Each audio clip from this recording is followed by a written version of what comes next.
las 7 frases que lo cambiaron todo. En esta serie lo que estamos haciendo, estamos estudiando cada una de las 7 frases que Jesús dijo al estar colgado en la cruz. ¿Sí? Jesús dijo 7 frases. Son 7 frases muy importantes, son 7 frases que transformaron todo, y nosotros lo que estamos haciendo es, estamos estudiando cada una de ellas. Nosotros ya vimos las 3 primeras, que fueron las 3 frases que Jesús dijo una vez que fue clavado en la cruz, que fue eso alrededor de las 9 de la mañana, y hasta las 12 del día fue cuando dijo las primeras 3 frases. Nosotros ya las estudiamos. La primera la llamamos la frase del perdón, que es cuando Jesús vio a toda la gente y dijo: Padre, perdónalos, perdona a toda esta gente porque no saben lo que hacen. ¿Sí? Y nosotros aprendimos a través de esa frase que Dios, el plan de Dios para nuestra vida es que nosotros vivamos libres de toda culpa. Dios no quiere que nosotros sigamos llenos de culpa, arrastrando la culpa en nuestra vida, porque la culpa es sumamente destructiva, es sumamente dañina. Luego, nosotros estudiamos la segunda frase de Jesús, la que llamamos la frase de la seguridad. Si ustedes recuerdan, había 2 ladrones, uno a la izquierda y uno a la derecha de Jesús, y Jesús le dice una frase a uno de ellos y le dice: te aseguro que hoy estarás conmigo en el paraíso. ¿Sí? Esa frase fue muy, muy importante, y si tú no escuchaste esa conferencia, próximamente la voy a grabar otra vez porque esa vez no se grabó, para que la puedas escuchar, porque es sumamente importante que tú te asegures, que tú puedas estar plenamente seguro de que tienes una relación con Dios. Sería una desgracia que tú, por ejemplo, tengas años yendo a la iglesia y que no estés seguro de tener una relación con Dios, de no estar seguro de que al morir vas a ir a la presencia de Dios. Por eso es tan importante esta frase. Y la semana pasada nosotros aprendimos la tercera frase, que es la frase del amor. Muy bien, exactamente, del amor, en la que nosotros aprendimos esa frase en la que Jesús voltea a su mamá, ve a su mamá, ve a su discípulo amado cuyo nombre era Juan, y le dice a Juan, bueno, primero le dice a su mamá, ¿verdad? Le dice: madre, ahí tienes a tu hijo, ¿sí? Y voltea con Juan y le dice, ¿qué le dice? Ahí tienes a tu mamá. Y nosotros sabemos, por lo que dice la Biblia, que a partir de ese momento Juan se encargó de cuidar a María, ¿sí? Y que, según sabemos por la historia, la cuidó alrededor de 12 años hasta que ella finalmente murió. ¿De acuerdo? Muy bien, que fue una frase que en la que aprendimos la importancia de las relaciones. Hoy vamos a aprender la cuarta frase. La cuarta frase se da justo al mediodía y la llamamos, o le hemos puesto, la frase de la sustitución. Ahorita les voy a explicar por qué le llamamos así la frase de la sustitución. ¿Tú has escuchado la palabra sustituto? Por ejemplo, ahora, para no comer azúcar, nosotros tenemos sustitutos de azúcar. Díganme algún ejemplo de sustituto de azúcar.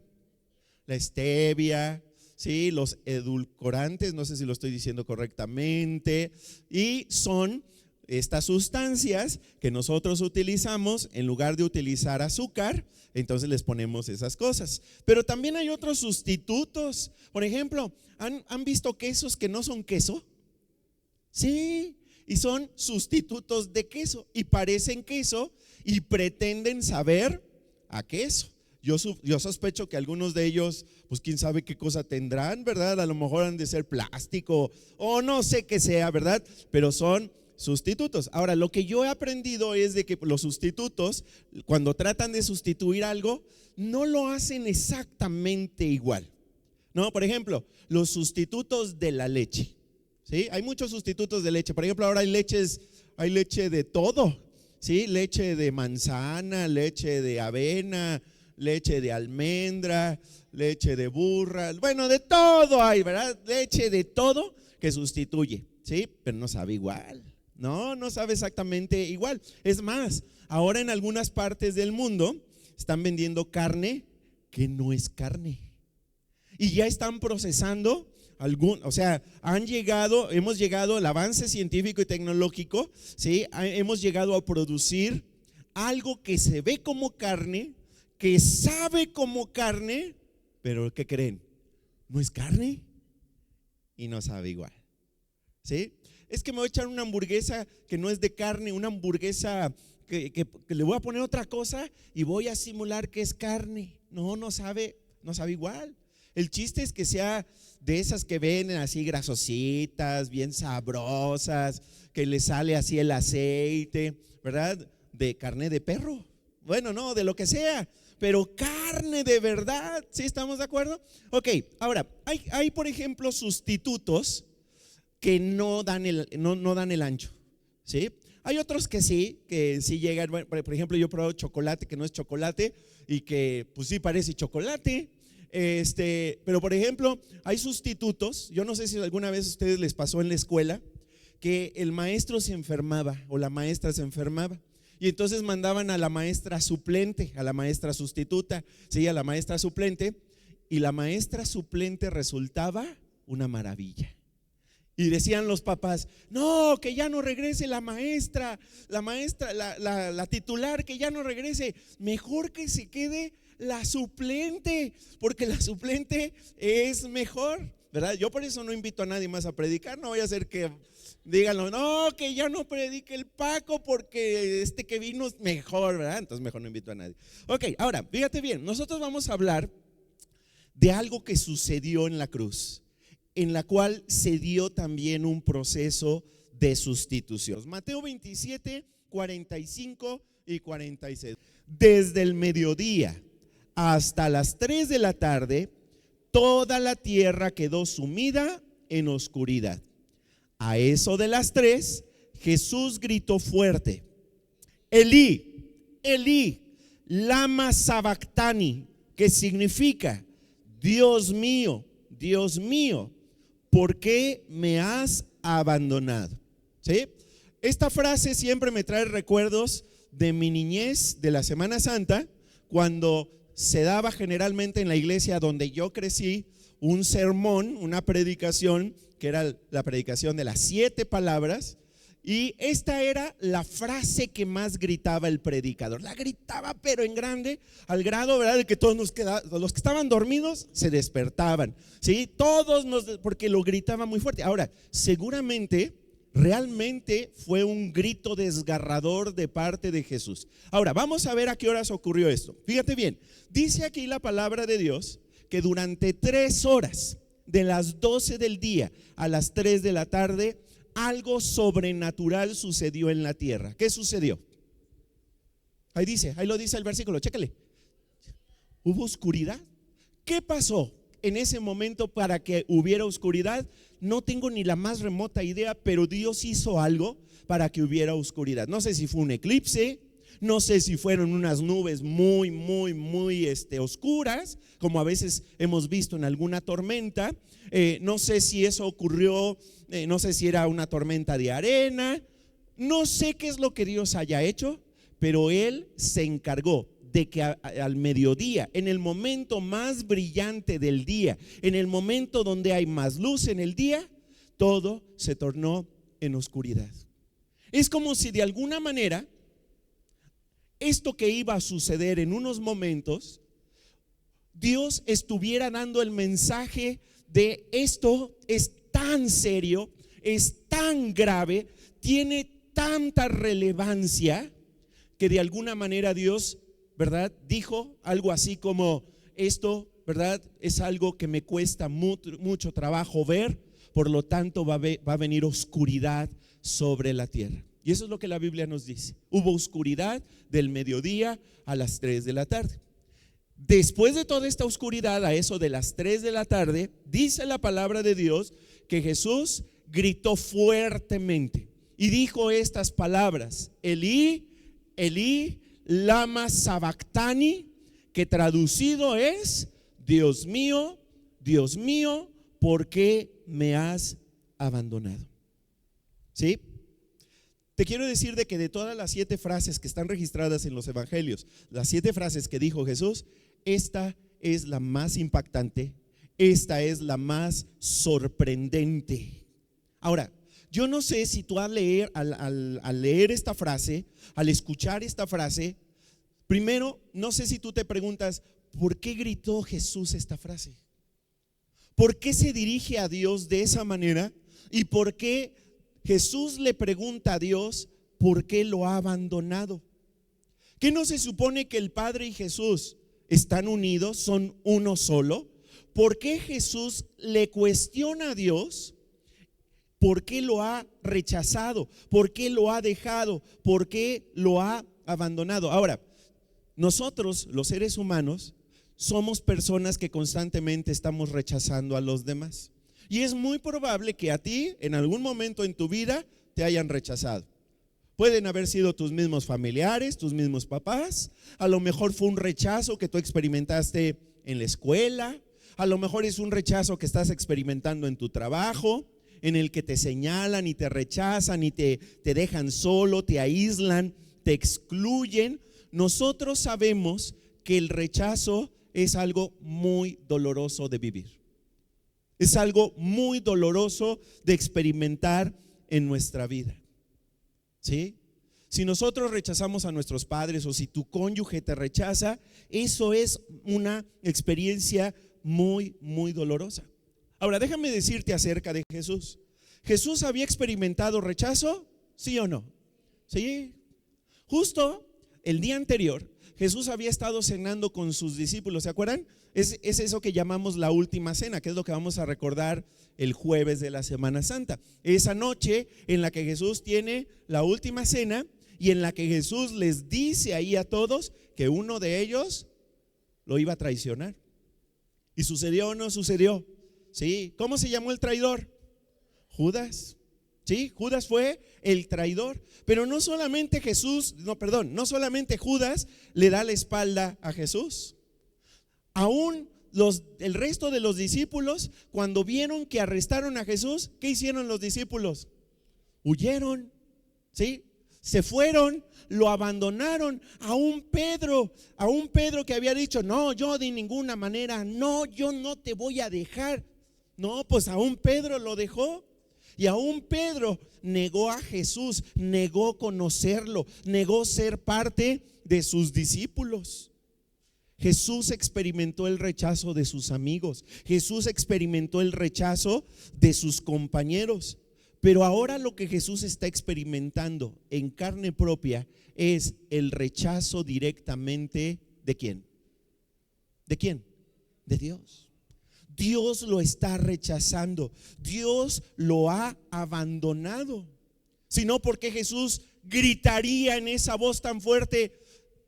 No dijo Padre, dijo Dios mío, ¿por qué me has abandonado? En ese momento Jesús experimentó el abandono de Dios. Y si ustedes se fijan, Jesús no se dirige a él, como lo acabo de decir, no se dirige a Dios como Padre, como generalmente se dirigía a Dios como Padre. Se dirige a él como Elí, Dios mío. Al grado de que incluso la gente dice, ¿qué dijo? ¿Le está llamando a Elías? No, la gente no entendía qué estaba diciendo Jesús. Porque en ese momento la relación entre padre e hijo se rompió y Jesús experimentó el abandono de su padre.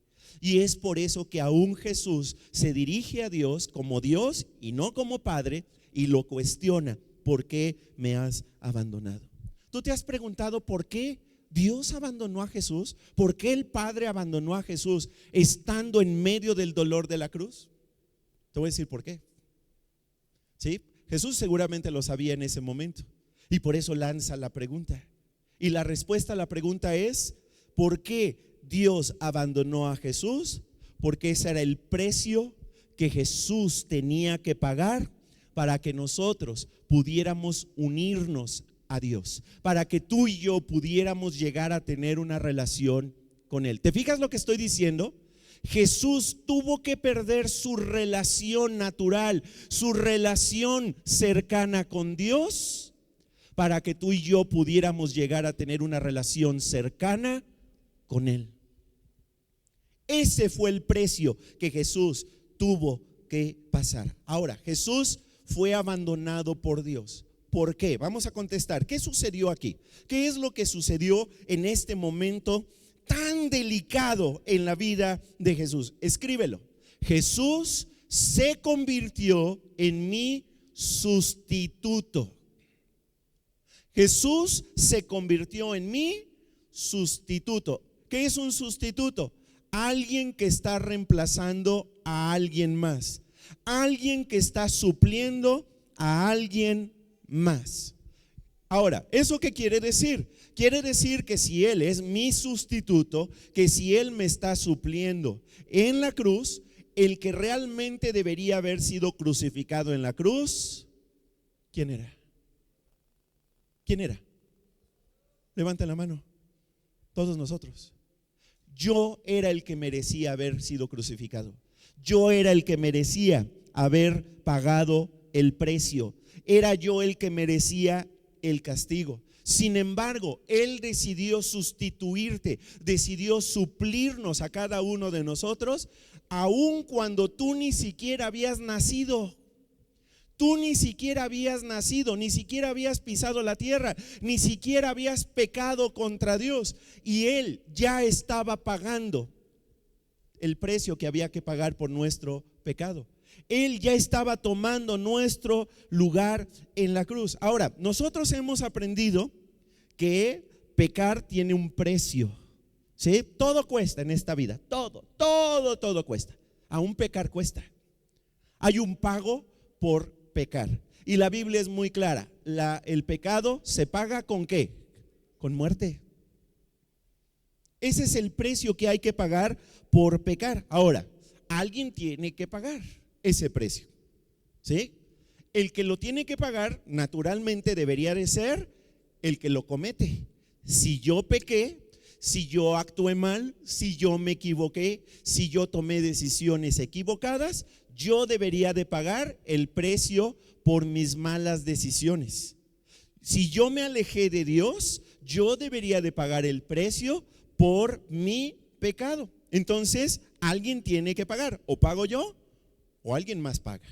Pero alguien tiene que pagar. Ahora, fíjate lo que dice Primera de Juan capítulo 2 versículo 2. Vamos a leerlo juntos. Dice: Él mismo, vamos a leer fuerte, todos vamos a leer fuerte. Aún los que están en YouTube, lean fuerte. Él mismo es el sacrificio que pagó por nuestros pecados. Y no solo los nuestros, sino también los de todo el mundo. Ok, ¿a quién se está refiriendo por él mismo? ¿De quién está hablando el apóstol Juan? Está hablando de Jesús, que por cierto Jesús es una palabra que significa ¿qué? Salvador, ¿sí? Está diciendo Jesús el Salvador, él mismo fue el sacrificio que pagó por nuestros pecados. En otras palabras, la razón por la cual Jesús vino a la tierra y por la cual fue crucificado, fue puesto, fue clavado en la cruz, fue porque Él vino a pagar por nuestros pecados. Él vino a hacer el pago que nosotros tendríamos que haber pagado, ¿sí? Y pagó por nuestros pecados. Pero aquí hay una cosa muy interesante en este versículo que está al final. Dice que Él no solamente pagó por nuestros pecados, por los que estamos hoy aquí o estamos en YouTube, sino que pagó por los pecados de todo el mundo. Su sacrificio fue tan grande que es un sacrificio que alcanza para pagar los pecados de todos los seres humanos, de todos los humanos que existieron antes de hoy y que van a existir en el futuro, y los que existen hoy. 8,000 millones de humanos en la actualidad que viven en la tierra, alcanza el sacrificio para pagar sus pecados. ¿Sí estamos de acuerdo? Entonces, el sacrificio, claramente el pago ya fue hecho para los pecados, por los pecados de todo el mundo. Ahora, yo tengo que decidir quién va a pagar. Es una decisión que me toca a mí. Es una decisión que Dios me da la posibilidad de decidir. La opción A es: yo pago, ¿sí? Y yo muero. Y hay gente en el mundo que desafortunadamente va a tomar o ha tomado esa decisión. Ha rechazado el pago que Jesús ya hizo en la cruz y ha dicho, al rechazar el pago es: bueno, entonces yo pago. Y entonces, ¿cómo van a pagar? ¿Con qué se paga el pecado? Con muerte. Y no estamos hablando de la muerte física, porque esa todos la vamos a experimentar. Estamos hablando de la muerte espiritual. ¿Qué significa muerte espiritual? Seguir separado de Dios para siempre, para toda la eternidad. ¿Sí?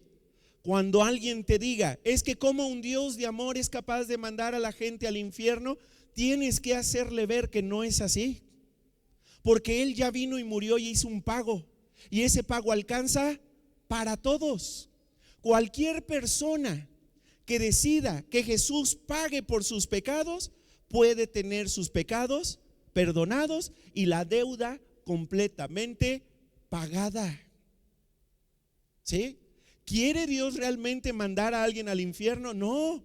Dios quiere que todos tengan la posibilidad de tener una relación con Él, porque Él ya pagó por los pecados de todo el mundo. Pero si yo lo rechazo, Él no me va a obligar a pagar, Él no me va a obligar a que sea Él el que pague. Si yo decido pagar, yo voy a tener que pagarlo. ¿Sí estamos de acuerdo? Esa es una decisión personal, es una decisión individual que a cada uno de nosotros nos corresponde tomar. Ahora, la justicia exige que todos paguemos por nuestros actos. ¿Sí?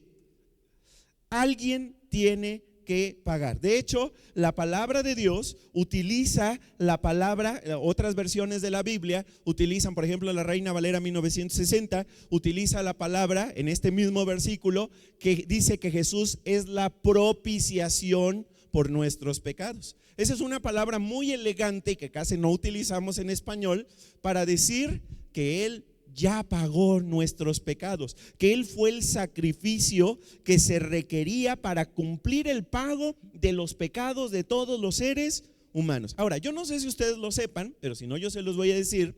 En el Antiguo Testamento, antes de que Jesús muriera en la cruz, las personas, especialmente el pueblo de Israel, cada año ofrecía un sacrificio para pedirle a Dios para pedirle a Dios el perdón de los pecados. ¿Sí? ¿Qué sacrificaban? ¿Qué sacrificaban? ¿Qué sacrificaban? ¿Un borrego? ¿Mandé? ¿Era un cordero? ¿Sí? No me acuerdo qué era, pero tenían que sacrificar un animal. Un animal era el pago, el sacrificio que se daba para poder cubrir con el pecado, ¿sí?, del pueblo, y tenía validez de ¿cuánto tiempo? ¿Cuánto? Un año. Miren el siguiente versículo. Vamos a ver. Levítico capítulo 1, versículo 4. Ahí en Levítico capítulo 1 viene qué animal tenía que ser. Vamos a ver rápidamente. A ver, lo voy a buscar. Vamos a Levítico capítulo 1, versículo 4. ¿Sí? Lo voy a leer desde el versículo 1. Dice: el Señor llamó a Moisés desde la carpa del encuentro y le dijo: habla con los israelitas y diles que cuando alguien le traiga ofrendas de animales al Señor, el animal ofrecido pertenecerá a su ganado o a su rebaño. El que ofrezca un animal de su ganado como sacrificio que debe quemarse completamente, tendrá que ofrecer ahí dice, perdón, es que ustedes no lo están viendo, un toro que no tenga ningún defecto. Para que se le acepte el sacrificio ante el Señor, llevará el animal a la entrada de la carpa del encuentro. Entonces colocará la mano sobre la cabeza del animal para que ese sacrificio que debe quemarse completamente sea aceptado y sirva para purificarlo. ¿Sí? Ahora, fíjate bien. Ahora sí vamos a leer, ya sabemos qué animal era. ¿Sí? Era un toro. ¿Ok? Ahora vamos a leer nuevamente Levítico capítulo 1, versículo 4 en la Nueva Traducción Viviente. ¿Sí? Léelo conmigo, no te distraigas. Vamos a leerlo. Dice: coloca la mano sobre la cabeza del animal y el Señor aceptará la muerte del animal en tu lugar, a fin de purificarte y hacerte justo ante Él. Cada familia tenía que llevar un toro con ciertas características, tenía que ser ofrecido en un altar y entonces ese animal, ¿verdad? Ese toro que era quemado servía como el sacrificio que les permitía ser perdonados por un año. ¿Sí? Pero una vez que Jesús muere en la cruz, Jesús se convierte en el sacrificio suficiente para todos los seres humanos para siempre. Ya no hay necesidad de cada año traer a un animalito y sacrificarlo, porque Él se convirtió en el Cordero perfecto de Dios que fue sacrificado para pagar el pecado de todos los seres humanos. Él hizo el pago definitivo, un pago para siempre, para que la justicia fuera plenamente satisfecha. Ahora, ¿por qué el sacrificio de Jesús alcanza para todos? Porque es lo más que se puede pagar. No hay un pago más alto que el que Jesús hizo. ¿Con qué pagó? ¿Con qué? Con su propia vida. El mismo Dios, el mismo Mesías, el mismo Cristo decidió entregar su propia vida para hacer el pago. Nos compró vida para que los que estábamos muertos en nuestros delitos y pecados pudiéramos tener vida para siempre. Y esto es lo que dice la Biblia. Segunda a los Corintios capítulo 5 versículo 21. Vamos a leerlo juntos. Dice la Biblia, vamos a leerlo. Cristo, ¿sí lo tienen o no lo tienen? Léanlo fuerte. Cristo no cometió pecado alguno. ¿Sí? ¿Sí dice o no dice la Biblia que Jesús nunca pecó? ¿Merecía la muerte? No. Solo los que hemos pecado merecemos la muerte. Si Él nunca pecó, Él no merecía la muerte. Vamos a seguir leyendo. Pero por causa nuestra, debido a que nosotros somos pecadores, fíjate lo que dice, Dios lo hizo pecado. Subraya eso. Dios lo hizo pecado. ¿Sí? Para hacernos a nosotros justicia de Dios en Cristo. Hubo no sé si se dice tambalache o cambalache, hubo una catapixia, hubo un intercambio, hubo un trueque, ¿sí? Él tomó todos nuestros pecados. Imagínate, todos mis pecados que he cometido hasta ahora y que cometeré en el futuro, todos, pero no solamente los míos, los de todos los seres humanos que han existido, que existen y que existirán. Él los cargó en la cruz, se convirtió en pecado. Ahí dice la Biblia, Dios lo hizo pecado y a nosotros nos ofrece ser declarados, dice ahí, justos. ¿Sí? Dios hace ese cambio. Él nos regala su perfección para que nosotros podamos llegar delante de Dios, no con nuestra perfección, sino con la perfección de Jesús, y Él se lleva todos nuestros pecados, los carga todos nuestros pecados en la cruz. ¿Estás entendiendo ahora por qué Jesús clamó a Dios y le dijo: Dios mío, ¿por qué me has abandonado? Porque Dios lo hizo pecado. ¿A causa de quién? A causa de todos nosotros, a causa de todos nuestros pecados que hemos cometido y que cometeremos en el futuro. Ahora, déjame mostrarte qué es lo que nos enseña, todo lo que implica esta cuarta frase. Vamos a ver 4 cosas. Primero, número 1, algo que nos enseña esta frase, esta cuarta frase, es que Dios es santo. Que Dios es santo. ¿Y qué significa santo? Eso ya se los había dicho en alguna conferencia en el pasado. Santo quiere decir apartado para algo, para un propósito muy especial. Y específicamente cuando nos referimos a Dios como santo, estamos diciendo que en Él no hay pecado, en Él no hay mancha, en Él no hay mentira, en Él no hay maldad, en Él no hay corrupción, en Él no hay nada malo, nada malo. ¿Sí? A ver, di conmigo, nada malo, nada malo, no hay absolutamente nada malo. Él es completamente puro, completamente perfecto. Por eso incluso la Biblia dice que Dios no solamente es santo, dice que es triplemente santo. Santo, santo, santo. No sé si también tiene que ver con la Trinidad, que es Padre, Hijo y Espíritu Santo, pero lo que quiere decir la Biblia cuando dice que es 3 veces santo es que en él habita la total perfección. Vamos a ver un ejemplo de esto. Está en Apocalipsis, capítulo 4, versículo 8. Fíjate cómo se refieren a Dios. Santo, santo, santo es el Señor Dios Todopoderoso, el que era y que es y que ha de venir. Sí, de hecho hay una canción que a veces cantamos que está basada en esta canción que dice: la palabra de Dios será cantada en la eternidad cuando estemos en la presencia del Señor. 3 veces santo, es perfecto, no hay pecado en él, no hay corrupción, no hay mancha en él. Yo no sé si tú has leído, por ejemplo, acerca de los dioses griegos, de la mitología griega. Y por ejemplo, estos dioses tenían todo tipo de defectos, todo tipo, ¿verdad?, de problemas, ¿sí? Cometían todo tipo de errores. ¿Cómo puede ser un Dios Dios si comete los mismos errores que los humanos? Pues no es Dios.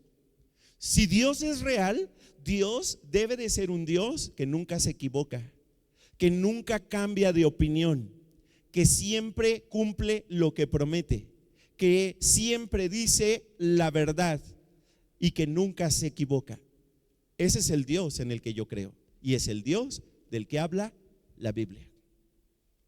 No hay pecado en él, ¿sí? Ahora, el asunto con un Dios que es triplemente santo es que no puede tener contacto con el pecado, no puede tener contacto con la corrupción, no puede tener contacto con lo malo, no puede tener contacto con lo destructivo. Mira lo que dice Habacuc capítulo 1 versículo 13. Vamos a leerlo juntos. Dice la palabra de Dios: muy limpios son tus ojos para mirar el mal y no puedes contemplar la opresión. ¿Qué te parece? La Biblia claramente dice que como Dios es santo, Él ni siquiera puede mirar el mal, no puede contemplar la opresión. En otras palabras, Dios es intolerante con la maldad, no la puede tolerar. En su presencia no puede haber maldad, en su presencia no puede haber pecado. Ahora, hay que recordar, ¿qué dice la Biblia que está sucediendo en este momento en la cruz? ¿Jesús está llevando sus propios pecados? No, porque Él nunca pecó. ¿Qué está llevando? Los pecados de todos nosotros. Él está en ese momento no solamente cargando con el dolor físico, sino que está cargando con todo el dolor espiritual, con todo el pecado de todos los seres humanos, al grado que la Biblia dice que Él se hizo pecado por nosotros. Ahora, ¿lo hizo porque no le quedaba de otra o porque lo quiso hacer? Porque lo quiso hacer. Él lo hizo por amor a ti. Él no estaba obligado a hacerlo. Él lo hizo porque te amaba a ti. Lo hizo para que tú pudieras vivir para siempre con Él. Ahora, quiero que te des cuenta, Jesús no solamente está sufriendo físicamente, sino que está experimentando un grado de sufrimiento espiritual como nunca antes se había visto. Al grado de que Dios, que es santo, no podía ni ver a su Hijo porque estaba cargando con todos nuestros pecados, y por eso en ese Jesús experimenta el abandono de Dios. Y es por eso que Jesús clama a Dios y le dice: Dios mío, ¿por qué me has abandonado? Quiero que te des cuenta de lo grave que es esto, porque este es el único momento en toda la historia en la que Jesús es separado del Padre, es rechazado por el Padre. Le cuesta tener una relación con el Padre porque el Padre es completamente santo. ¿Por qué hizo Dios esto? ¿Por qué hizo? ¿Por qué estuvo dispuesto a romper su relación con el Padre Celestial? ¿Sabes por qué lo hizo? Lo hizo por amor a ti. Lo hizo. Así de grande es el amor de Dios por ti. Estuvo dispuesto a quebrantar su relación entre el Hijo y el Padre con tal de poder rescatarte. Número 2. La segunda cosa que nos enseña esta cuarta frase es que el pecado es terrible. Que el pecado es terrible. Lo primero que nos enseña es que Dios es perfecto, que Dios es santo, santo, santo. Número 2, nos enseña que el pecado es terrible. Y nosotros, al recordar lo que está viviendo Jesús, esto nos recuerda que el pecado es muy malo. El asunto es que nosotros vivimos en una cultura en la que por todos los medios nos enseñan, nos dicen, constantemente nos están tratando de convencer de que el pecado es bueno. Al pecado se le llama bueno. Y no solamente bueno, se le llama placentero y se le llama divertido. Nosotros vivimos en una cultura en la que el pecado es celebrado, el pecado es aplaudido, el pecado es exaltado. Y esto lo estamos viendo por todos los medios. Lo vemos a través de películas, lo vemos a través de publicaciones en redes sociales, lo vemos a través de series de Netflix o series de plataformas, porque ya no nada más es Netflix, todas las series de plataformas. Vemos una exaltación a lo bueno que es el pecado para los seres humanos. ¿Sí? ¿Y de quién se burlan? De aquellos que no practican el pecado. Hemos llegado al punto en el que no solamente el pecado se practica como algo muy bueno, sino que se aplaude a todos aquellos que lo practican. ¿Sí? Se nos trata de convencer de que el pecado no es para tanto, que ahora estamos cambiando como sociedad al grado de que lo que antes decíamos que estaba mal ahora está bien, y que ahora depende de cómo te sientas tú y depende de lo que tú percibas. Entonces eso determina lo que es bueno y lo que es malo. Piensa por ejemplo en una película de Hollywood. Vamos a pensar en el agente 007. ¿Sí saben de lo que estoy hablando o no? ¿Sí? Sí, este agente secreto. ¿Ok? A lo largo de la película, ¿sí?, tiene por lo menos 7 relaciones con 7 mujeres diferentes. Y va con la primera y la bota, va con la siguiente y la bota, y luego va con la siguiente y la manda a volar.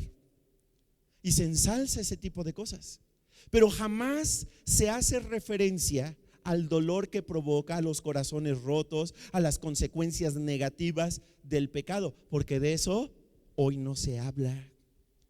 Te dicen, de eso te preocuparás después, y eso si acaso hay algún tipo de consecuencia.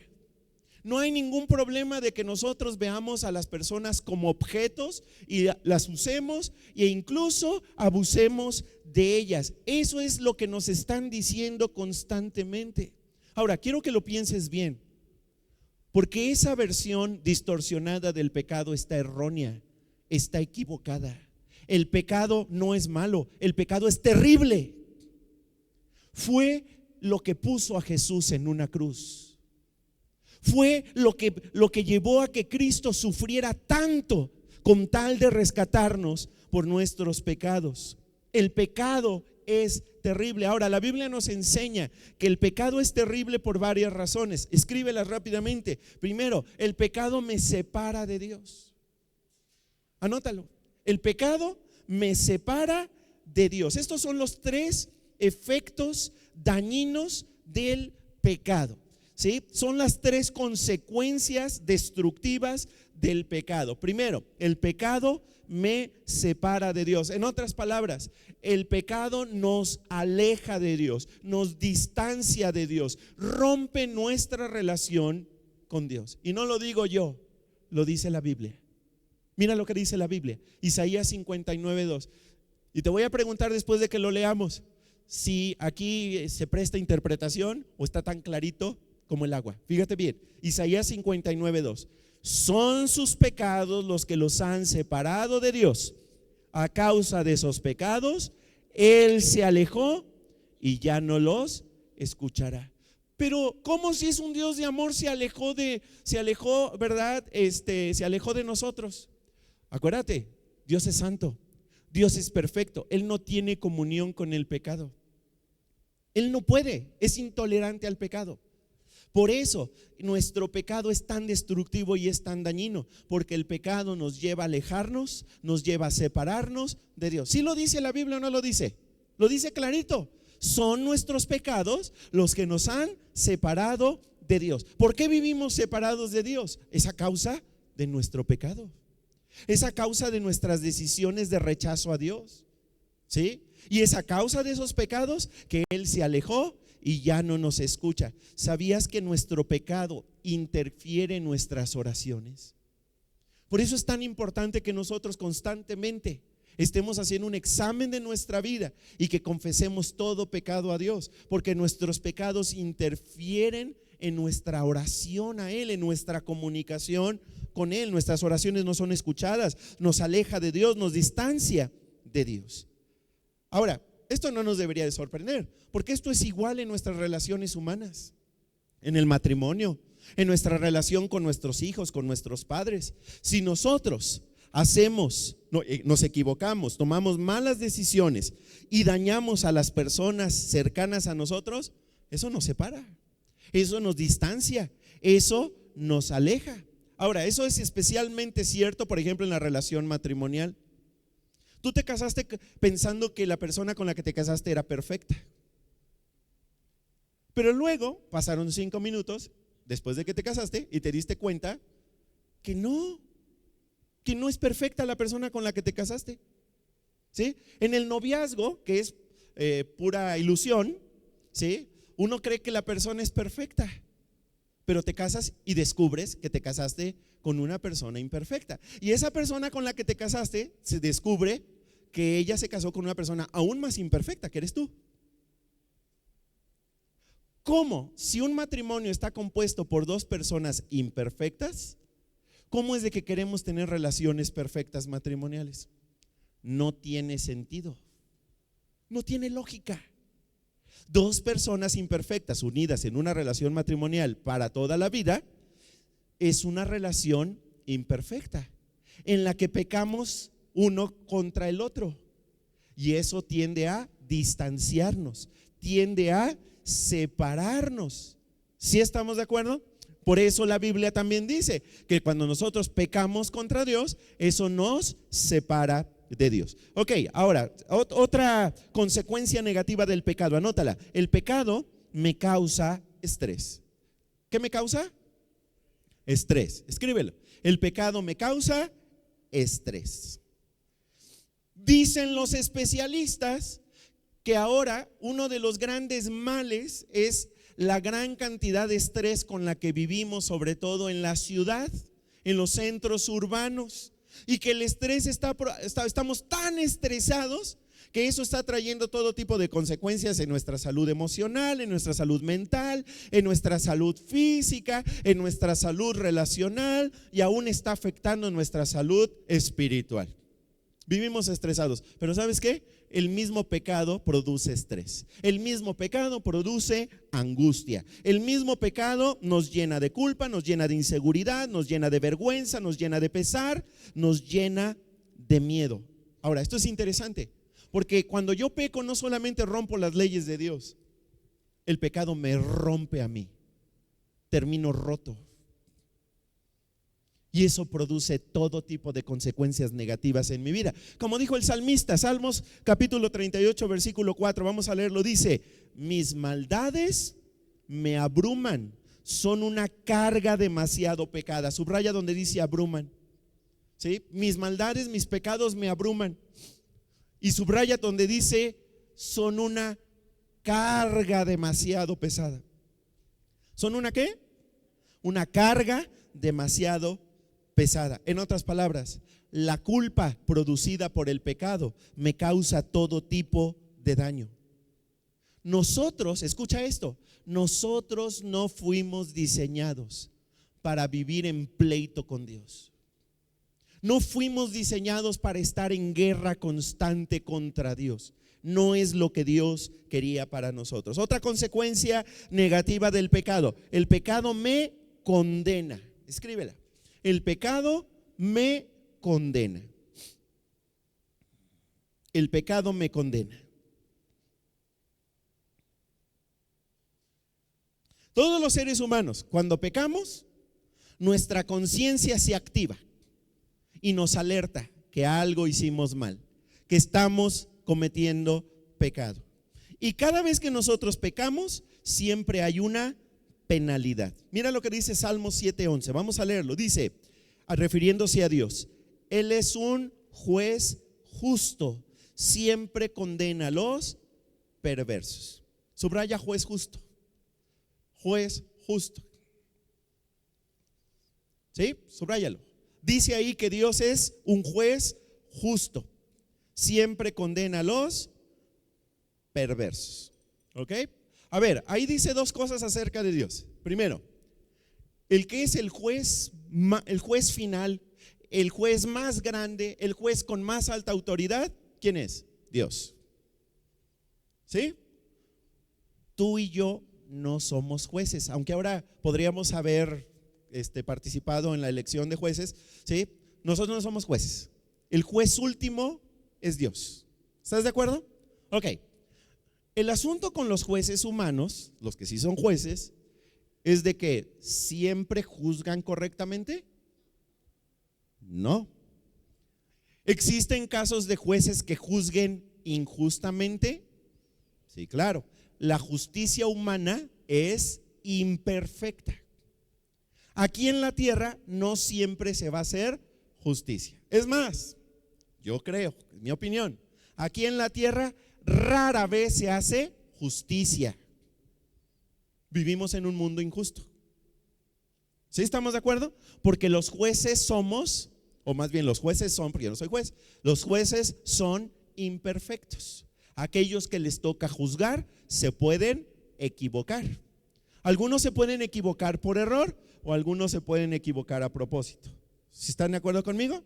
¿Ok? Y eso sucede en todo el mundo. Pero la Biblia dice que Dios es el juez último, es el más alto juez, más alto aún que el Supremo Tribunal de Justicia. Es el más alto juez.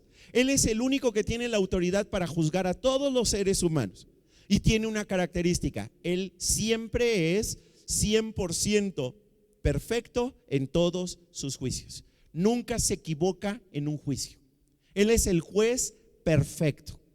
¿Sí estamos de acuerdo? Ahora, fíjate bien, yo lo que he notado es de que todos los seres humanos nos gustaría que se nos hiciera justicia. Tenemos una sed y un hambre por un mundo justo. Y sin embargo, aún nosotros juzgamos injustamente. Entonces es como una contradicción constante y una tensión constante en la que nosotros vivimos. Pero ¿sabes qué? Hay un juez que sí siempre es justo, y ese es Dios. Su juicio, el juicio de Dios, no depende de sus sentimientos, no depende de la autopercepción, siempre juzga objetivamente. Perdón, el día de ayer estaba viendo que hay un juez muy famoso en Estados Unidos que está en el estado de Rhode Island, si no me estoy equivocando. Vive en la ciudad de Providence, en Rhode Island. Y es muy famoso porque tiene un programa de televisión. Y es conocido como el juez más misericordioso de todo Estados Unidos.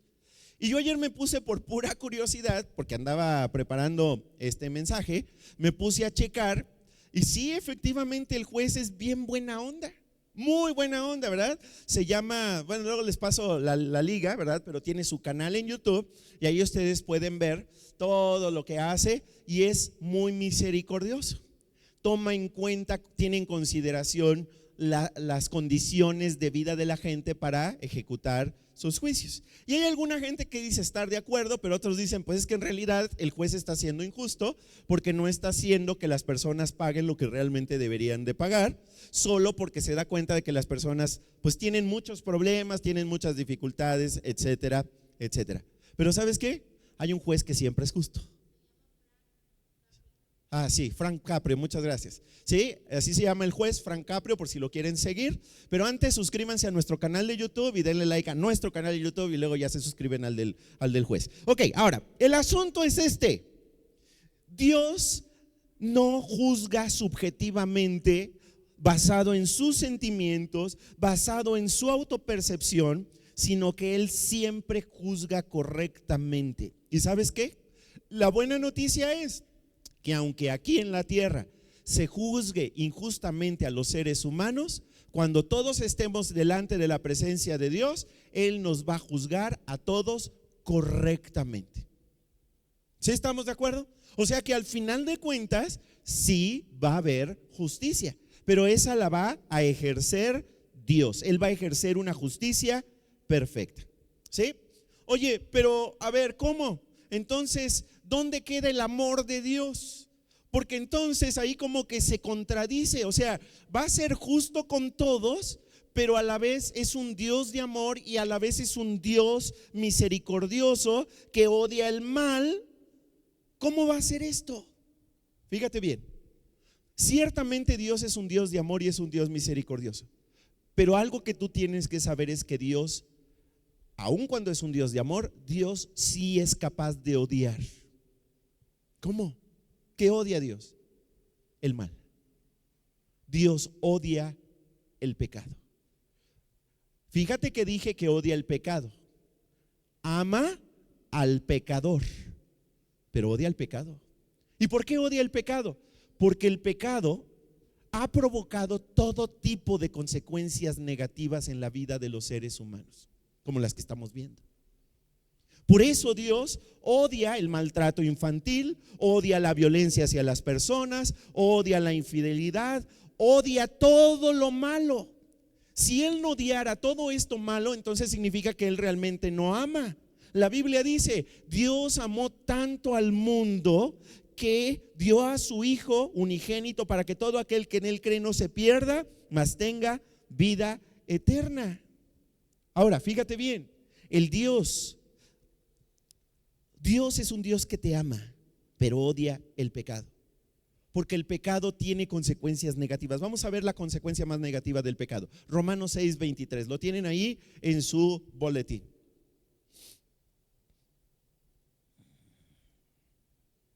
Romanos 6:23 dice, el pecado da como pago, ¿qué cosa? La muerte. ¿Qué es muerte? Destrucción. ¿Sí? Separación eterna de Dios. Pero también aquí hay buenas noticias, porque dice que el pecado da como pago la muerte, pero también dice, pero Dios da como regalo la vida eterna en unión con nuestro Señor Jesucristo. Entonces, en este versículo hay malas noticias, pero también no los oigo, hay buenas noticias. La mala noticia es que el pecado se paga con muerte, pero la buena noticia es que hay un regalo.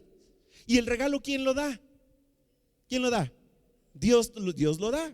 ¿Y cuál es el regalo? Vida eterna, no muerte, vida para siempre, unido en relación con nuestro Señor Jesucristo. ¿Sí? A ver, resumiendo, si peco, hay que pagar. ¿Cómo se paga el pecado?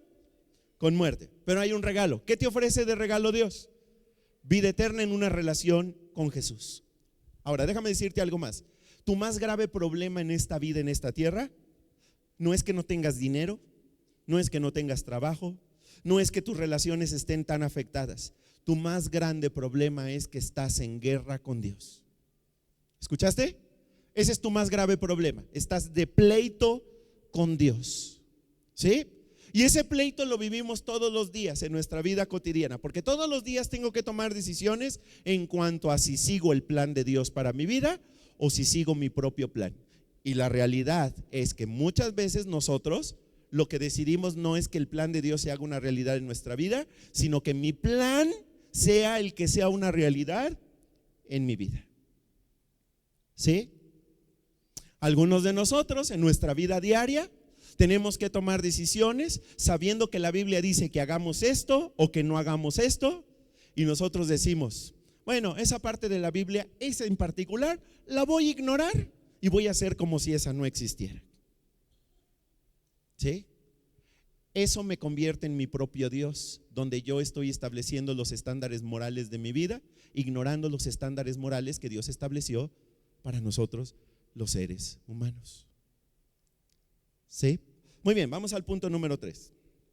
Punto número 3. ¿De qué estamos hablando? Pues ¿qué nos enseña esta cuarta frase que Jesús dijo estando en la cruz, en la que dijo Elí, Elí, lama sabactani, que quiere decir Dios mío, ¿por qué me has abandonado? ¿Cuál es la tercera cosa que nos enseña esta frase que dijo Jesús? Número 3, que la salvación es muy costosa. ¿Sí? Ya aprendimos que en primer lugar esta frase nos enseña que Dios es perfecto, que Dios es santo, que no tiene relación con el pecado. Número 2, ya aprendimos que el pecado es terrible, es muy malo, trae consecuencias muy negativas, destructivas para nuestra vida. Y número 3, nos enseña que la salvación, el rescate, el rescatarnos es algo sumamente costoso. ¿Sí? A ver, nosotros que estamos en México, porque estamos en México, los amigos de YouTube deben de saberlo, nosotros nos han enseñado desde chiquitos, con las tradiciones religiosas que hay en México, nos han enseñado que para que yo vaya al cielo puedo hacer muchas cosas. ¿Sí?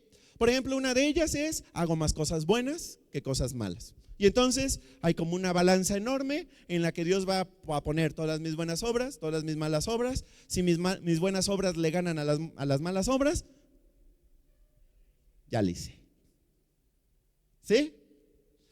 Si esto no fuera suficiente, ¿sí? Y si nos han enseñado que si nuestros pecados no son graves como mortales, ¿sí? Si son veniales, nos han enseñado que nosotros podemos ayudar a la persona que ya murió a que se purifique, que se limpie, para que pueda finalmente entrar a la presencia de Dios. Ok, si todas estas fueran verdad, ¿para qué entonces vino Jesús a sufrir tanto? ¿Para qué Dios iba a mandar a su único hijo a experimentar todo lo que experimentó?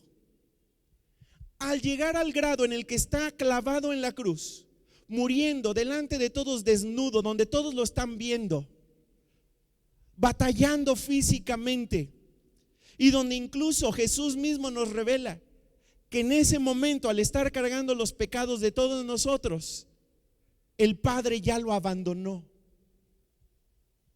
¿Tú crees que si hubiera otras formas de restaurar nuestra relación con Dios, no crees que Dios nos las hubiera ofrecido en su palabra, en lugar de hacer que su hijo, único hijo, viniera a morir en una cruz? Si yo no necesito un salvador, si yo me puedo salvar a mí mismo, ¿para qué murió Jesús en una cruz? ¿Sí te das cuenta de lo que estamos hablando aquí? La muerte de Jesús es el rescate más costoso que se ha pagado por alguien en toda la historia de la humanidad. No se ha pagado un rescate tan alto como el que se pagó por ti, para que tú puedas volver a los brazos de Jesús. Y esto nuevamente no lo digo yo, lo dice la palabra de Dios. Romanos capítulo 3 versículo 25, que está en tu boletín, vamos a leerlo fuerte. Dice: pues Dios ofreció a Jesús como el sacrificio por el pecado. ¿Quién ofreció a quién? El Padre ofreció a su Hijo. El Padre ofreció a Jesús como el sacrificio que había que ser, que era necesario para pagar por el pecado. Vamos a seguir leyendo. Las personas son declaradas justas a los ojos de Dios cuando creen que Jesús sacrificó su vida al derramar su sangre. Yo puedo ser declarado no culpable cuando yo decido poner mi confianza en que Jesús vino como Salvador a pagar por todos mis pecados. ¿Te das cuenta? Confío en Él como mi Salvador, como el amo, como el Señor de mi vida. Seguimos leyendo. Ese sacrificio muestra que Dios actuó con justicia cuando se contuvo y no castigó a los que pecaron en el pasado. Nuevamente, ¿Dios actuó con justicia, sí o no? ¿Qué dice la Biblia? Subraya eso. Dios actuó con justicia. Dios nunca ha sido injusto y nunca lo será. Él actuó con justicia.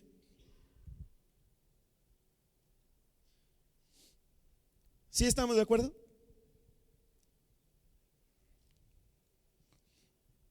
A ver, te voy a poner una ilustración para que entendamos qué es lo que pasó aquí. Porque Dios es justo y es misericordioso a la vez, ¿sí? Y por eso andaba yo buscando al juez Frank Caprio, ¿verdad?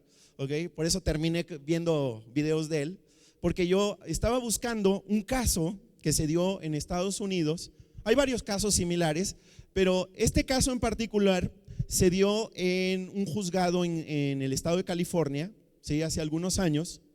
Y esto fue muy publicitado, salió en los noticieros y todo, porque el juez declara a una muchachita, una adolescente, la declara infractora de unas multas de tránsito, ¿sí? Y le dice, ¿verdad? Es tanto, ¿verdad? No me acuerdo exactamente, vamos a suponer que fueron $1,000 por todo lo que hizo, ¿sí? ¿Cómo se llama? Una infracción por exceso de velocidad y no sé qué tantas otras cosas hizo, ¿sí? Y lo que fue muy sonado de este caso es de que después de que el juez le da la penalidad, que en este caso es pagar, por decir algo, $1,000, el juez se retira su toga, se quita todo lo que se ponen los jueces, se baja del estrado, ¿sí? Camina hacia abajo, saca su billetera, le da $1,000 a la adolescente y le dice, paga, ve a la caja a pagar. ¿Sí? ¿Quién era esta adolescente? La hija del juez. ¿Sí? Ok, si el juez hubiera dicho, no, pues es que, miren, es mi hija, nos va a salir $1,000 la multa, ¿sabes qué? Se despide el caso, como dicen allá en Estados Unidos, ¿verdad? Se elimina el caso. Ok, si hubiera hecho eso, hubiera sido injusto, ¿sí o no? Sin embargo, él decidió ser justo y le puso la multa que le tocaba pagar. Sin embargo, el mismo juez fue misericordioso porque se trataba de su hija. Por el amor que le tiene, sacó el dinero y le dijo, aquí están los $1,000, ándale, ve a pagarlos y nunca más te voy a volver a prestar el carro. Seguramente ha de haber dicho eso. ¿El juez fue justo? Sí. ¿Fue misericordioso? También. Eso que les acabo de contar es exactamente lo que Dios hizo por nosotros, ¿sí? Él como juez justo nos declara culpables porque somos culpables. Todos nosotros somos culpables. Todos nosotros nos hemos equivocado, todos hemos tomado malas decisiones, todos le hemos dado la espalda a Dios, ¿o no? Todos le hemos desobedecido, ¿o no? Sí. Necesitamos ser declarados culpables. ¿Cómo se paga? La Biblia lo dice claramente, el pecado se paga con muerte, ¿sí? El juez se baja de su estrado, se baja de su trono y viene y nos dice, aquí está el pago por tu pena, ¿sí? ¿En qué consiste el pago? Tú no vas a pagar, yo voy a pagar, y Él es el que muere en la cruz. Eso fue lo que vino a hacer. Por eso Dios es justo y por eso Dios es misericordioso a la vez. Una cosa no excluye a la otra, y eso fue justamente lo que Jesús vino a hacer con nosotros. Gálatas 3:13, mira lo que dice la Biblia, vamos a leerlo juntos. Dice, pero Cristo nos ha rescatado de la maldición dictada en la ley. Cuando fue colgado en la cruz, cargó sobre sí la maldición de nuestras fechorías, pues está escrito, maldito todo el que es colgado en un madero. En otras palabras, Él pagó nuestra infracción, pagó nuestra multa, pagó nuestra pena. A nosotros ya no nos cuesta, pero a Él le costó el más alto precio. ¿Cómo pagó? Con su vida. Pagó quebrantando su relación con el Padre, y todo esto lo cambió para siempre. Ahora, déjame cerrar contestando a esta pregunta. Ante todo esto que hemos aprendido el día de hoy, ¿cuál debería de ser mi respuesta a lo que Jesús hizo por mí? ¿Qué debería de hacer yo en respuesta a todo lo que ha hecho Él por mí? A todo lo que estamos aprendiendo el día de hoy. Déjame decirte varias cosas. Primero, mi primera respuesta debería de ser, escríbelo, arrepentirme de mi pecado y confiar que Jesús me salva. ¿Sí? Vamos a ver 4 cosas muy rápidamente. La primera es, yo debería en respuesta arrepentirme de mi pecado y confiar que Jesús me puede salvar, que Él es mi Salvador. Ahora, ¿qué quiere decir arrepentirme de mi pecado? Que yo reconozca que estoy mal, que yo reconozca que la regué, que yo reconozca que pequé, que yo reconozca que desobedecí. No le puedo decir a Dios, si acaso yo te ofendí. No. Yo pequé, yo mentí, yo hice lo malo. Y me comprometo, por amor a ti, a no volverlo a hacer. Eso es arrepentimiento. ¿Sí? Si yo vengo delante de Dios y le digo a Dios, ¿sí? Reconozco que estoy mal, reconozco que lo hice mal, ¿sí? Perdóname, pensando en volverlo a cometer, ahí no hay arrepentimiento. ¿Sí estamos de acuerdo? ¿Sí? Esto es muy importante. Necesito arrepentirme. Arrepentirme quiere decir que cambio de dirección, que cambio de rumbo, que me comprometo a dejar mi pecado. ¿Sí estamos de acuerdo? ¿Sí? Eso es el arrepentimiento. Vamos a ver lo que dice la Biblia. Romanos capítulo 3 versículo 22 dice de la siguiente manera: Dios nos hace justos a sus ojos cuando ponemos nuestra fe en Jesucristo. Otra vez, ¿qué quiere decir esto? Que Dios me declara no culpable cuando yo decido poner mi confianza, mi fe en Jesús. Seguimos leyendo. Y eso es verdad para todo el que cree, para todo el que cree en Jesús, sea quien fuere. Subraya, sea quien fuere. Subráyalo. ¿Sí? Esto es verdadero, esto es efectivo para todo aquel que cree que Jesús murió en la cruz en nuestro lugar, que Él fue nuestro sustituto y que Él pagó ya lo que había que pagar. Ahora, muy importante lo que dice al final: sea quien fuere. No importa quién seas, no importa lo que hayas hecho, piensa en lo más vergonzoso que hayas cometido y Él ya pagó por eso. Puedes dejar de crucificarte por tus pecados porque Él fue crucificado por tus pecados. Ese es el amor que Él tiene por nosotros. Mira lo que dice Hebreos capítulo 10 versículo 26. Vamos a ver lo que dice la Biblia. Fíjate lo que dice, muy importante. Si después de recibir el conocimiento de la verdad pecamos obstinadamente, ya no hay sacrificio por los pecados. ¿Te acuerdas lo que te acabo de decir? Debe de haber arrepentimiento. Lo que Jesús hizo en la cruz no fue para que tú y yo tengamos una licencia para pecar. ¿Sí? ¿Sí estamos escuchando? Yo no puedo tener una actitud así con todo lo que Él hizo por mí. No puedo decir, bueno, entonces como Él me perdona todo, entonces voy a hacer lo que yo quiera. No, entonces quiere decir que no entendí nada. ¿Sí? Pero también este versículo quiere decir que aquel que se le ofrece la salvación, aquel que se le ofrece el rescate y lo rechaza y le dice a Dios, no lo quiero, esa persona tendrá que asumir la responsabilidad de pagar por su propio pecado. ¿Sí? Ya no hay otra opción. Ya no hay un plan B o un plan C. O paga Jesús o pagas tú. ¿Sí estamos de acuerdo? Ahora, esto tiene mucho sentido, porque si yo rechazo el rescate que Él me ofrece, ¿por qué Dios me llevaría a la fuerza a vivir con Él la eternidad si yo lo rechacé en primer lugar? No tiene ningún tipo de sentido. Número 2, segunda respuesta: vivir en un estado constante de gratitud. Vivir en un estado constante de gratitud. Esa debería ser mi segunda respuesta. ¿Sí? Un estado constante de gratitud. Ahora, aún hasta los no cristianos, aún aquellos que no han estudiado la Biblia y que no le prestan atención a la Biblia, hoy reconocen que tener una actitud de gratitud es uno de los factores que nos llevan a vivir felices en nuestras vidas. Así de sencillo. ¿Sí? Mientras que nosotros vivimos en una cultura de la queja constante, y esto lo aprendemos mucho de los noticieros, lo aprendemos mucho de las redes sociales, donde incluso de los chats, ¿verdad? En muchos chats la gente no para de quejarse de todo, ¿sí? Se quejan del que hoy está soleado, de que está nublado, de que hay agua, de que no hay agua, de que de todo, ¿ok? Muy bien, el mejor antídoto contra una actitud de quejumbrez es una actitud de gratitud, ¿sí?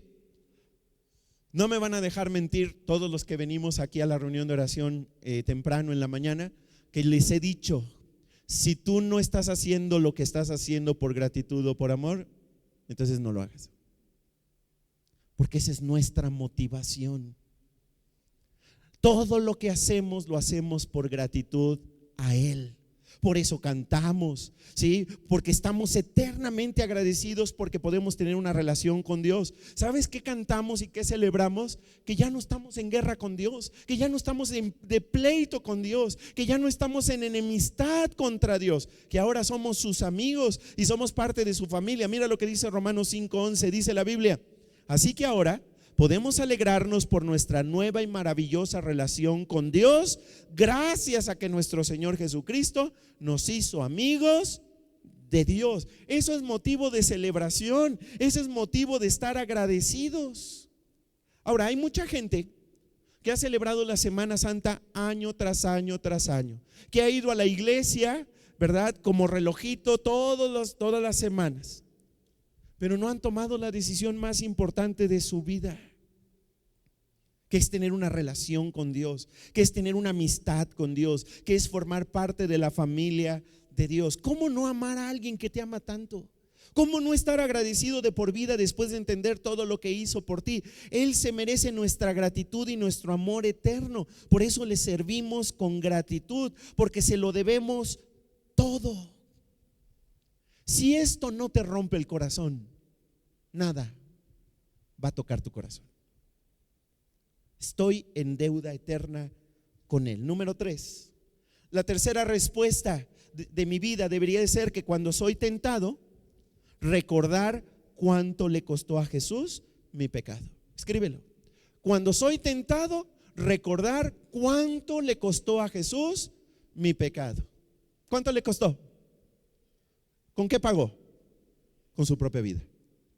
¿Sí? Ahora, ¿tú vas a ser tentado o no? Sí, y yo te lo he dicho hasta el cansancio y te lo vuelvo a decir. Bueno, de hecho no me he cansado, por eso te lo voy a volver a decir.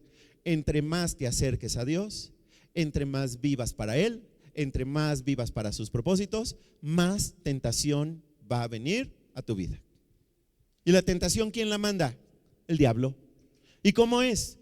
Llega a tu mente y es una invitación a desobedecer, es una invitación a alejarte, es una invitación, ¿verdad?, a hacer lo malo. Es una invitación a distraerte, es una invitación a muchas cosas, ¿sí? Cuando yo sea tentado, que sí vas a ser tentado, necesitas recordar cuánto se pagó por tu rescate. Mira lo que dice la Biblia. Primera de Pedro capítulo 1 versículos 18 y 19. Vamos a verlo. Vamos a leerlo. Pues ustedes saben, si lo tienen o no lo tienen, léanlo conmigo. Pues ustedes saben que Dios pagó un rescate para salvarlos de la vida vacía que heredaron de sus antepasados. Y el rescate que Él pagó no consistió simplemente en oro o plata, sino que fue la preciosa sangre de Cristo, el Cordero de Dios, que no tiene pecado ni mancha. ¿Con qué se pagó? Con su preciosa sangre. Eso fue el costo. Número 4. Mi última respuesta a todo esto que hemos aprendido el día de hoy, mi respuesta a lo que Jesús hizo por mí en la cruz es número 4, contarles a otras personas las buenas noticias. Contarles a otras personas las buenas noticias. Si tú alguna vez te has preguntado por qué existimos como iglesia del Centro Bíblico, la respuesta es el punto número 4. Nosotros existimos para contarle a otras personas no malas noticias, sino las buenas noticias de que Jesús murió por ti, por amor a ti, y que eso te permite ser rescatado y puedes ahora tener una relación con Dios. Esas son las mejores noticias que hay en la vida. Ahora, Si alguien murió por ti, ¿no te gustaría saberlo? Si no. Por eso es de que hacemos estas conferencias. Por eso es de que les animo a estar en un grupo de conexión. Por eso es de que tenemos las reuniones de oración. Por eso tenemos el plan Hacer las Paces. Por eso ofrendamos, diezmamos. Por eso vamos a abrir la segunda sede del centro bíblico. Todo lo que hacemos lo hacemos en gratitud y amor para que otras personas puedan llegar a tener la relación con Dios que nosotros ya tenemos. La gente necesita a Jesús. Es la más grande necesidad. Si yo supiera la cura para el cáncer y no le dijera a la gente, deberían de meterme a la cárcel. ¿Sí? La mayoría de nosotros ya sabemos y estamos seguros que vamos a ir a la presencia de Dios cuando muramos. ¿Hay alguien más que irá porque tú lo guiaste? Esto no se trata de religiones. Dios quiere que personas de todo trasfondo religioso conozcan a Jesús. En este momento hay mucha gente que está en su casa dormida, o está viendo la tele, o está viendo deportes, o está viendo redes sociales, o están en el teléfono, que no conoce a Jesús. Todos necesitan a Jesús. Debemos alcanzarlos con las buenas noticias. Nosotros nos hemos comprometido a hacer lo que sea con tal de llevar a las personas a una relación con Jesús, excepto pecar. ¿Sí? Incluso cosas locas que se nos ocurran para llevarlos a los pies de Cristo. Porque si las personas mueren sin Jesús, el sacrificio de Jesús para esa persona no sirvió de nada.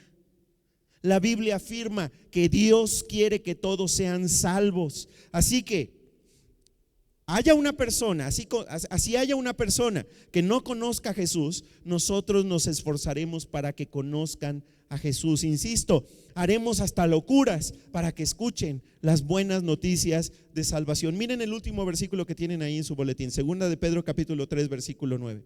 Dice la Biblia de la siguiente manera. Vamos a leerlo juntos. ¿Listos? Es más, vamos a ponernos de pie para leer esta última. ¿Sí? Ponte de pie. Sirve que los que estaban dormidos se despierten.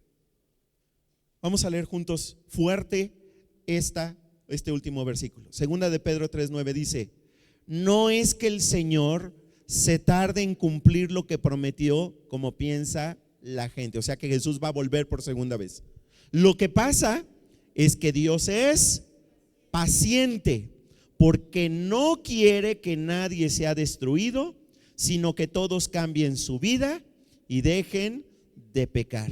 Fíjate lo que dice al final: porque no quiere que nadie sea destruido, sino que todos cambien su vida, o sea, se arrepientan y dejen de pecar. En otras palabras, ¿por qué Jesús no ha vuelto? ¿Por qué Jesús no te ha llevado a su presencia? Porque Él está siendo paciente con la gente a tu alrededor. Está siendo paciente contigo. ¿Sí? Escucha esto. Jesús se quedó solo para que tú vivas con Él para siempre. Fue ejecutado para que seas exonerado. Pagó tu perdón. Fue humillado para que seas libre. Fue abandonado para que seas aceptado en su familia. Él se separó de Dios para que tú puedas reconciliarte con Dios. ¿Qué es lo que tienes que hacer? Acepta el regalo.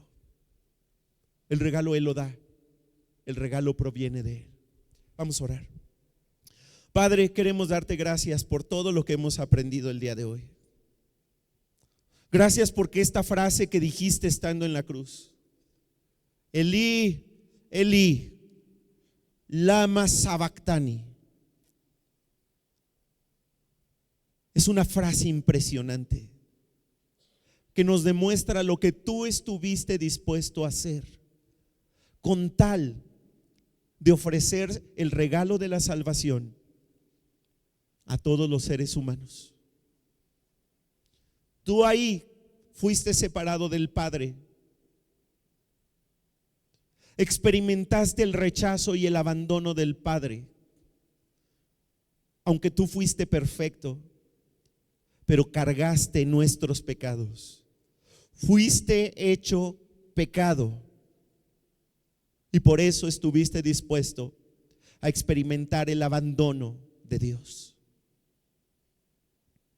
Para que nosotros ya no fuéramos abandonados, para que nosotros ya no fuéramos rechazados. para que nosotros pudiéramos ser aceptados y declarados no inocentes cuando Jesús pagó el precio más alto por nuestro pecado.